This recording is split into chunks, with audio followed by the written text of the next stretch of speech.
বিহারের ভোটার তালিকায় বিশেষ নিবিড় সংশোধন আগেই হয়েছে। বাংলায় বিধানসভা নির্বাচন আগামী বছরেই। গত 8 অক্টোবর জাতীয় নির্বাচন কমিশনের বিশেষ দল আসে এখানে। এসআইআর নিয়ে প্রস্তুতি খতিয়ে দেখতেই বাংলায় আসে তারা। পূর্ব মেদিনীপুর, ঝাড়গ্রাম এবং বাঁকুড়ায় বিশেষ নজর দেওয়ার পাশাপাশি রাজারহাট, গোপালপুরে সব আধিকারিকদের সঙ্গে সাক্ষাৎ করেন নির্বাচন কমিশনের আধিকারিকেরা। সূত্রের দাবি, আগামী 2রা নভেম্বর থেকে রাজ্যে শুরু হতে পারে এসআইআর।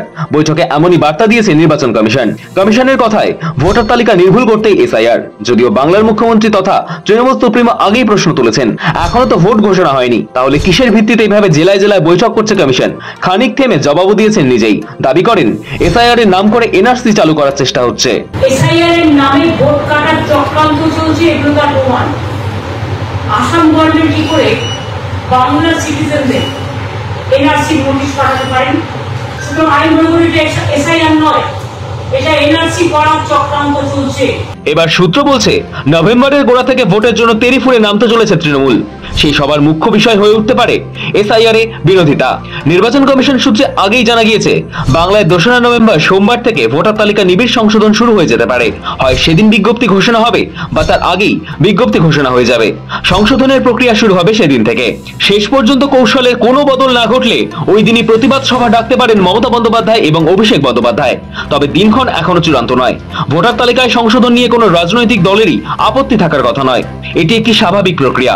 কিন্তু শুধু তৃণমূল নয়, এই নিবিড় সংশোধন নিয়ে বিরোধী দল আশঙ্কা প্রকাশ করতে শুরু করেছে। তাদের মতে এই সংশোধনের উদ্দেশ্য ও বিধেয় সন্দেহজনক। কেন্দ্রের শাসক দল বিজেপি যেখানে যেখানে বেকায়দায় রয়েছে, সেখানে এভাবে ভোটার তালিকা সংশোধন করা হচ্ছে, যা তাদের আসলে সাহায্য করছে। এই সংশোধনের উদ্দেশ্য ভোটার তালিকায় প্রকৃত ও নতুন ভোটারের সংযোজন নয়, বরং বাদ দেওয়া। কংগ্রেস, বাম, তৃণমূল সকলের মতে এতে বিপদে পড়বে গরিব, দলিত ও প্রান্তিক মানুষ।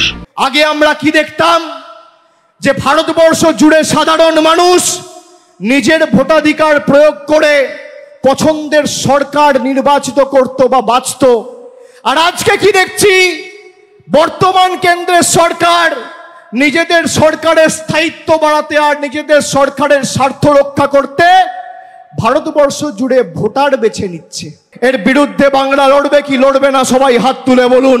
যদি একটা বাংলার মানুষের মৌলিক বা ভোটাধিকার বিজেপির সরকার কাটতে চায়, তাহলে 10 লক্ষ লোক নিয়ে দিল্লির রাজপথ তৃণমূল কংগ্রেস ঘেরাও করে কত ধানে কত চাল আছে প্রমাণ করবে।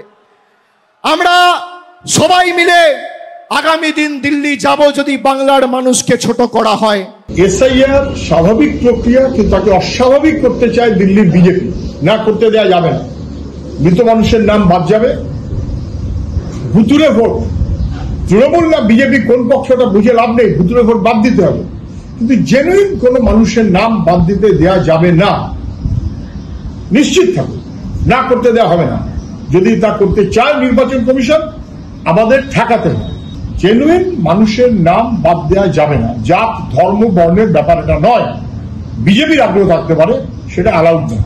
কিন্তু আমরা দেখতে পাচ্ছি এই এসআইআর এর নতুন বিষয়, যেটা রাজনৈতিক হস্তক্ষেপ, পরিকল্পিতভাবে বিরোধী, বিশেষ করে কংগ্রেস যেখানে যেখানে জয়ী হবার সম্ভাবনা, সেখানে ভোটার নাম তালিকা থেকে বাদ দিয়ে দেওয়া এবং এক অদ্ভুত জটিল পরিস্থিতি সৃষ্টি করেছে, যেখানে ভোট ছিল মানুষের জীবনে উৎসব, এখন ভোট দান করতে পারবে কি পারবে না সেই আতঙ্কে মানুষ ভুগছে। তবে এখানে তাৎপর্যপূর্ণ বিষয় হলো, এসআইআর প্রক্রিয়া শুরু করার আগেই বিজেপি নেতাদের লাফালাফিও নজরে পড়ার মতো। কারোর অতি উৎসাহী ভাব এমনই যে ভোটার তালিকায় সংশোধন হলেই বিজেপি ভোটে জিতে যাবে। সেই তালিকায় জলজল করছে বিরোধী দলনেতা শুভেন্দু অধিকারীর নাম। তিনি সবচেয়ে বেশি উচ্ছ্বসিত। আর মাত্র হাতে গুনে গুনে 6 থেকে 7 মাস আছে। এরা এসআইআর সম্পূর্ণ হলে পশ্চিমবাংলার মাননীয় মুখ্যমন্ত্রী মমতা খালা, আপনাকে কেউ বাঁচাতে পারবে না। মানে ভোটে আপনি জিততে পারবেন, এমনিতে তো আপনি হেরেছেন।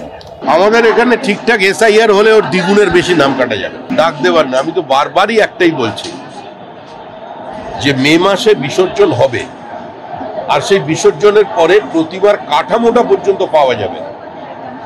বিসর্জনটা এরকমই হবে। শুরু হয়েছে, আপনারা নিশ্চয়ই দেখতে পাচ্ছেন, চরম লড়াই হবে এবং এই মুহূর্তে তো দিদিমণি থরহরি কম্প। এসআইআর যদি লাগু হয় পশ্চিমবঙ্গে, এবং আমার বিশ্বাস নির্বাচন কমিশন এসআইআর লাগু করবে, প্রথমেই তৃণমূল কংগ্রেসের প্যান্ডাল উঠে যাবে।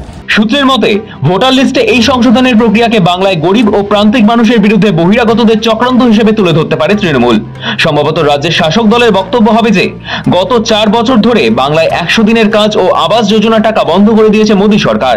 এবার ভোটার তালিকা থেকে বাদ দেওয়ারও ষড়যন্ত্র শুরু করেছে, তাই প্রতিরোধ গড়ে তুলতে হবে। তৃণমূলের পাল্টা প্রশ্ন, সমীক্ষা বা সংশোধনের আগেই এই সংখ্যাটা বিজেপি বলছে কি করে?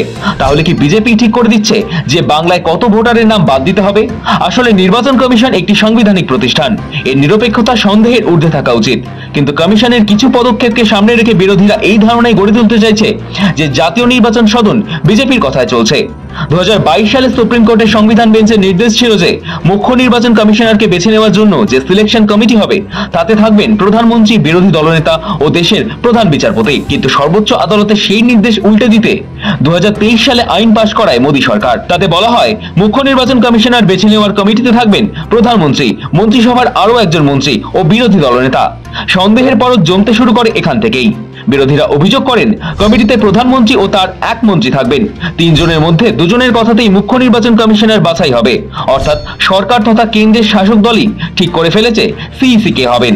গত ফেব্রুয়ারি মাসে জ্ঞানেশ কুমারকে মুখ্য নির্বাচন কমিশনার পদে নিয়োগ করার সময় বিতর্ক হয়েছিল। তার নেতৃত্বেই এখন শুরু হয়েছে এসআইআর। প্রথমে বিহার, তারপর পশ্চিমবঙ্গ। স্বাভাবিকভাবেই বিতর্ক তুঙ্গে। ব্যুরো রিপোর্ট, সময়, কলকাতা।